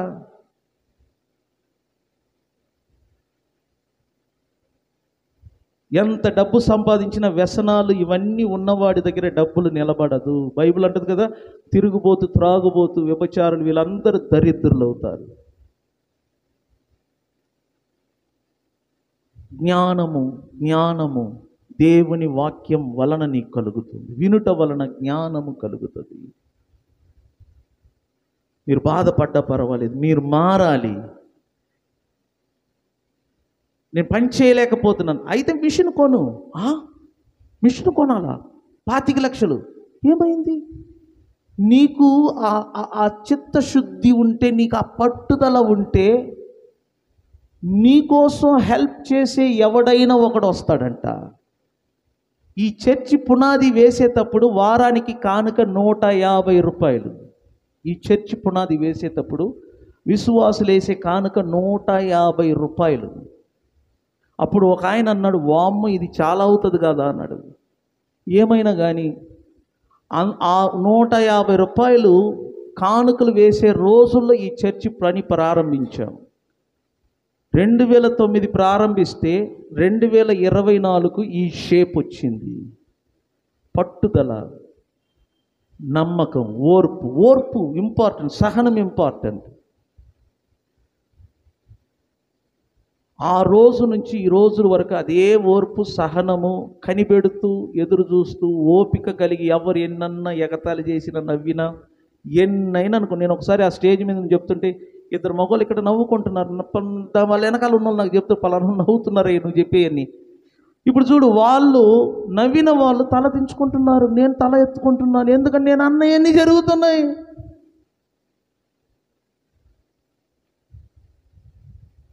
ఆలోచించి చూడు. మీ వ్యాపారం పెరగాలి. వ్యాపారాలు పెట్టండి కూలి పనికి పోయేదానికంటే. వంట వచ్చా, వంట పనికి వెళ్ళు, వంట పని చేయి, 10 మందిని మెయింటైన్ చేయి. అర్థమైందా? 10 మందిని మెయింటైన్ చేయి. పెయింటింగ్ పని నేర్చుకో. నువ్వు బ్రష్ ఊరక ఇట్టట్టాను ఆడ వెనకాల కూర్చో, 10 మంది పని చేస్తారు. క్యాషియర్ నేర్చుకో. క్యాషియర్ నేర్చుకున్న వాళ్ళు బోలెడు డబ్బులు. నీ చేతికి వచ్చిన ఏ పని అయినా చెప్పండి, లోపము లేకుండా చెయ్యము. పాతాళములో పని ఉండదు, జ్ఞానం ఉండదు. చూసారా? బైబిల్ చదువు. జ్ఞానమును సంపాదించుకోండి. జ్ఞానము వలన డబ్బు, కాపుదల, రక్షణ, ఘనత, మహిమ, ఫేమస్ అన్నీ వస్తాయి, దేవుడిస్తాడు. మాకొద్దు బాబు, మేము ఇలాగనే ఉంటామంటే రాసి పెట్టుకొని మీ తరతరాలు అదే బాణీలో వెళ్ళండి, లేచి నిలబడండి.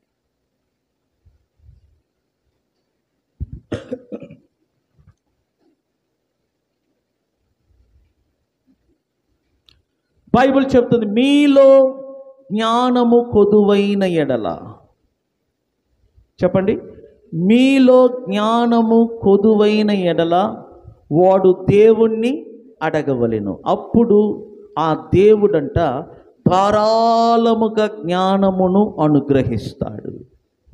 యెహోవా జ్ఞానమును దయచేయువాడు, ఆయన నోరు జ్ఞానము గల మాటలను పలుకుతుందంట.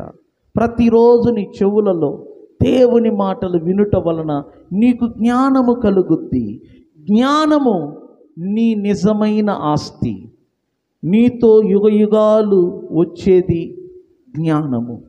జ్ఞానమును సంపాదించుకొనుము. జ్ఞానము కొరకు ప్రయాసపడుము. నీకు విలువ, ఘనత, మర్యాద, దీర్ఘాయుసు, ఐశ్వర్యం అన్నీ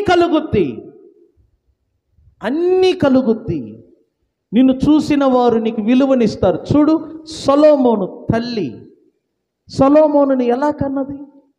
ఆ రోజుల్లో సొలొమోను తల్లి అయిన బత్షెబాలను ఒక విభచారిగా చూసేవాళ్ళు. ఆమెను హేళన చేసేవాళ్ళు, ఎగతాళి చేసేవాళ్ళు. ఎందుకంటే బత్షెబాలు వేరొక భార్య, ఒక సైనికుని భార్యను దావీదు అక్రమముగా ఉంచుకున్నాడు. ఆమెను అక్రమముగా వివాహం చేసుకున్న వాడికి పుట్టిన వాడే సొలొమోను. చూసారా? అలాంటి సొలొమోను గొప్ప రాజు అయ్యాడు. ఎలా? జ్ఞానము. ఎంతమంది హేళన చేస్తుంటారు సొలొమోనును. నీ తల్లి నిన్ను ఇలా కన్నది, నీ తల్లి బ్యాక్గ్రౌండ్ ఇది. ఎంతమంది హెగతాలు అప్పు సొలొమోను వాళ్ళమ్మ అట్లా, వీళ్ళమ్మ ఇట్లా, అప్పు ఆమె బ్యాక్గ్రౌండ్, ఆమె బ్రతుకు ఇది మీకు తెలియదు. మనకు ఎగతాళి చేయటం తెలుసు, కానీ వాడు ఎదిగాడు. ఎదిగిన తర్వాత చూడు, ఎగతాళి చేసిన వాళ్ళందరూ చేతులు కట్టుకున్నారు కదా. యోసేపును అపహాసించారు అన్నదమ్ములు, ఎగతాళి చేశారు అన్నదమ్ములు, కానీ యోసేపు ఎదుట ఇలా నిలబడ్డారు. పోతీఫరు భార్య అబద్ధంగా నిందలు మోపారు, అన్యాయంగా జైలుకు పంపారు. కానీ పోతీఫరు భార్య కానీ వారి కుటుంబ సభ్యులందరూ కూడా ప్రధానమంత్రిగా నిలబడిన తర్వాత యోసేపు ముందు తలదించుకున్నారు. నేను చెప్తున్నాను, జ్ఞానుల ఎదుట ప్రతి ఒక్కడు తలదించుకోవాల్సిందే. జ్ఞానులు ఎగతాళి చెయ్యరు, అపహాసం చేయరు. జ్ఞానము లేని వారు ఎగతాళి, అపహాసములు చేస్తారంట. జ్ఞానులు ఒకరిని ఎగతాళి చేయరు, ఒకరిని అపహాసించరు. కానీ జ్ఞానము లేని వారు నవ్వుతారు, ఎగతాళి చేస్తారు, అపహాసిస్తారు. చివరికి వారు నిలబడే స్థానం ఏంటి తెలిసినా? ఇది గుర్తుపెట్టుకోండి. సొలొమోను జ్ఞానమును వినటానికి ఆఫ్రికా దేశము నుండి ఒక స్త్రీ వచ్చిందంట, షేబారాణి. ఆయన నోటి మాటలు వినటానికి దేశములో నలుమూల దిక్కు నుండి ఆయన దగ్గరికి వచ్చేవాళ్ళు. ఆయన నోటి మాటలు ఎందుకంటే దేవుడు సొలొమోనుకు విస్తారముగా జ్ఞానమును దయచేశాడు. నీకు జ్ఞానము కలిగి ఉంటే నేను చెప్తున్నాను, నువ్వు ధనికుడు, నువ్వు అభివృద్ధి అవుతావు. కానీ జ్ఞానము కలగాలి అంటే ఆయన స్వరము, ఆయన వాక్యమును దివారాత్రులు ధ్యానించాలి. ఆయన సన్నిధిలో నువ్వు ప్రార్థన చేయాలి. దేవా నాకు జ్ఞానము కావాలి, దేవునికి దగ్గర అవ్వాలి. ఇంకొక మాట నాకు గుర్తొస్తుంది, జ్ఞానులతో సహవాసము చేయువాడు జ్ఞాని అగును. అంటే నీకు జ్ఞానము కలగాలంటే నీ ఫ్రెండ్షిప్, నీ సహవాసం ఎవరితో ఉండాలా? జ్ఞానులతో. నువ్వు దరిద్రులతో, జ్ఞానము లేని వారితో సహవాసం చేస్తే నువ్వు అలాగనే తయారవుతావు. ముందు నీ సహవాసమును మార్చు, నీ ఫ్రెండ్షిప్ మార్చు. నువ్వు ఎవరితో తిరుగుతున్నావో వారితో తిరగటం స్టాప్ చేయి. నేను చెప్తున్నాను, జ్ఞానులతో తిరుగు, జ్ఞానులతో మాట్లాడు, జ్ఞానులతో సహవాసం చేయి. జ్ఞానులతో సహవాసము చేయువాడు జ్ఞాని అగును, మూర్ఖులతో సహవాసము చేయువాడు మూఢుడగును. చూసారా, నీ చేతిలో ఉన్నది. జ్ఞానము ఒక్కటే నిన్ను హెచ్చించును, జ్ఞానము నిన్ను పైకి తీసుకొస్తుంది, జ్ఞానము నిన్ను తలగా చేస్తుంది, జ్ఞానము నిన్ను ఐశ్వర్యంతుడిగా చేస్తుంది, జ్ఞానము నిన్ను రాజుగా చేస్తుంది, జ్ఞానము నిన్ను పరిపాలన చేయగలిగిన శక్తినిస్తుందంట.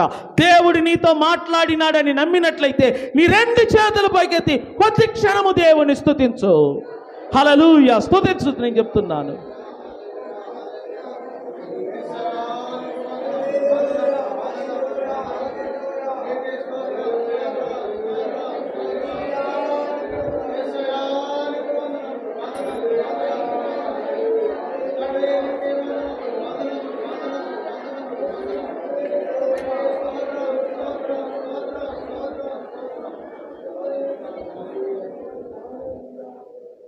సంగమా, నేను చెప్తున్నాను, దేవుడు మిమ్మల్ని హెచ్చించాలని ఆయన ఇష్టపడుతున్నాడు.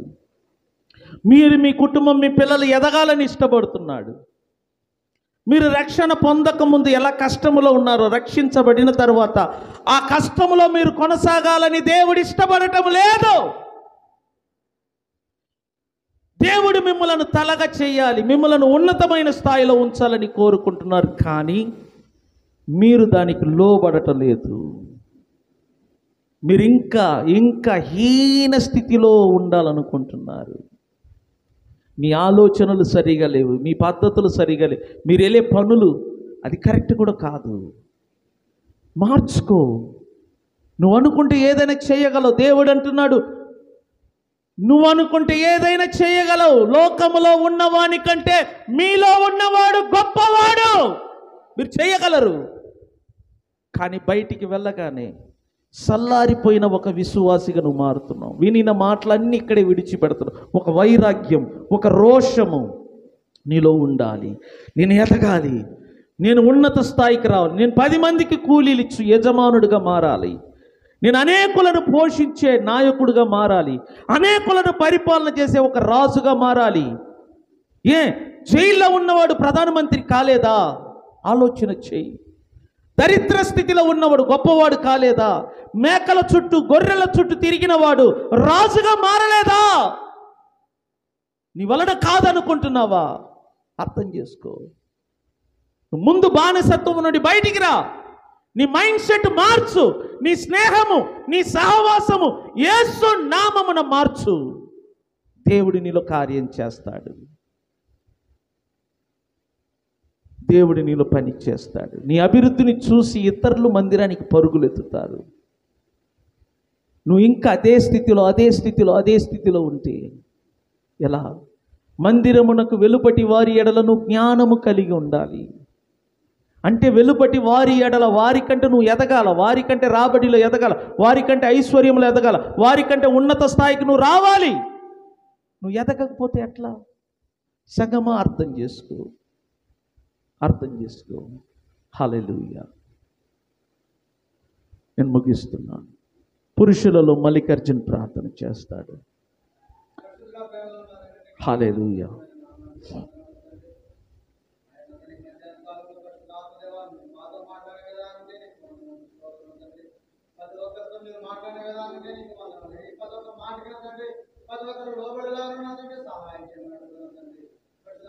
అభివృద్ధి పొందాలని నీ మాటకు లోబడాలి. నీకు లోబడినట్టు అయ్యా ప్రతి ఒక్క మాట వినగానే నీకు లోబడినట్టు అభివృద్ధి పొందేవాడు ఉన్నట్టు సహాయం చేయండి. మా జ్ఞానం వేక్షించినందుకు నీకు వందనాలు. ఆ జ్ఞానం వల్ల మేము బ్రతుకుతూ సహాయం చేయాలండి. సులోమని వల్ల మేము జ్ఞానం కలిగినటువంటి బ్రతుకుతూ సహాయం చేయాలండి. ప్రతి ఒక్క పని వాటిలో, ప్రతి ఒక్క వ్యాపారాల్లో, ప్రతి ఒక్క విషయాల్లో నా తండ్రి నువ్వు నిన్ను పెట్టుకొని మేము నా తండ్రి ప్రతి ఒక్క పని సాగించుటకు అభివృద్ధి పొందుటకు సహాయం చేయమని అయా మీరే మాతో ఉండి నడిపించమని యేసు నామములో అడుగుతున్నాం మా పరమ తండ్రి. హల్లెలూయా. దేవుడు మాట్లాడి ఈ మాటలన్నిటి బట్టి ఒకసారి స్వరమెత్తి అందరి ఏకాత్మ కలిగి దేవుని స్తోత్రం చెల్లించుదాం. హల్లెలూయా, హల్లెలూయా. పరిశుద్ధడానికి వందనాలు ప్రభువా. ఇదిగో నీవు మాట్లాడిన ప్రతి మాటలను బట్టి నిన్ను స్తుతిస్తున్నా. నీ జ్ఞానము వలన నీ బిడ్డలు ఎదిగినట్లుగా నీ వాక్యములు చూస్తున్నాము తండ్రి. ప్రతి ఒక్కరు నీవిచ్చిన జ్ఞానమును బట్టి గొప్పవారయ్యారు కాబట్టి నీ బిడ్డలు విన్నారు. ఎవరు కూడా అపార్థముగా చేసుకోకుండా ప్రతి ఒక్కరు గ్రహించి పాటించటకు సహాయం చేయి. వల వేయమన్నప్పుడు వేశాడు, ఆ విధంగా నీ బిడ్డలు లోబడుటకు సహాయం చేయండి. రానున్న 2025 సంవత్సరములో మీరు గొప్ప కార్యములు చేయబోతున్నారు. అందును బట్టి నీకే వందనాలు వందనాలు వందనాలు స్తోత్రం. నీ బిడ్డలు అర్థం చేసుకుని లోబడి ప్రభువా ఒక్కొక్కరు వారి వారి పనులు మారుటకు సహాయం చేయండి. వారు చేసే బాధ్యతల్లో మార్పు, వారు చేసే పనులలో మార్పు కలుగుటకు సహాయం చేయండి. విత్తిన విత్తనములు ఫలించి నూరంతలుగా మారుటకు నీ కృపను దయచేయమని యేసు నామమున ప్రార్థన ద్వారా అడిగి వేడుకుంటున్నాము పరమ తండ్రి. ఆమేన్. చేతుల పైకెత్తి స్తోత్రం చెప్దామా? హల్లెలూయా, హల్లెలూయా, హల్లెలూయా. ప్రభువా ఈరోజు మీరు మా అందరితో మాట్లాడారు. అందును బట్టి నీకు వందనాలు స్తోత్రం. వచ్చిన నీ బిడ్డలకు మంచి వాక్య ఉపదేశం అనుగ్రహించినందుకు స్తోత్రం. ఈ మాటలు వినేవారుగా మాత్రం కాకుండా పాటించేవారుగా ఉండటకు సహకరించండి. వారిని ఆలోచింప చేయండి. వారి గృహములో ఉన్నప్పుడు కూడా ఇక్కడ విన్న ప్రతి మాటను ఆలోచింప చేయండి. ఇంకా జ్ఞానములు ఎదుగుటకు రేపు నుండి వచ్చే శనివారము వరకు ప్రతిరోజు సాయంత్రం 7 గంటల నుంచి 9 గంటల వరకు జరుగుతున్న ప్రార్థన కూడికలలో పురుషులు, స్త్రీలు, పిల్లలు ప్రతి ఒక్కరు ఆసక్తి కలిగి వచ్చి నీ మాటల ద్వారా జ్ఞానములు అభివృద్ధి అవుటకు సహకరించండి.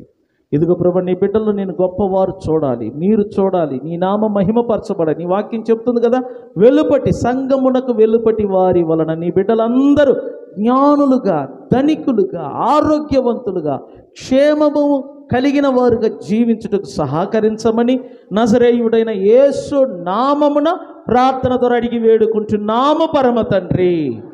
ఆమేన్. మన తండ్రి అయిన దేవుని ప్రేమ, ప్రభు అయిన యేసుక్రీస్తు యొక్క కృప, పరిశుద్ధాత్మ అన్యోన్య సహవాసము ఇక్కడ కూడి వచ్చిన ప్రతి ఒక్కరికి తోడై ఉండి నడిపించును గాక. ఆమేన్. చేతుల పైకెత్తి స్తోత్రం చెప్దామా? హల్లెలూయా, హల్లెలూయా, హల్లెలూయా. దేవుడు మిమ్మలను మీ కుటుంబాలను దీవించును గాక. God bless you all. God bless you all.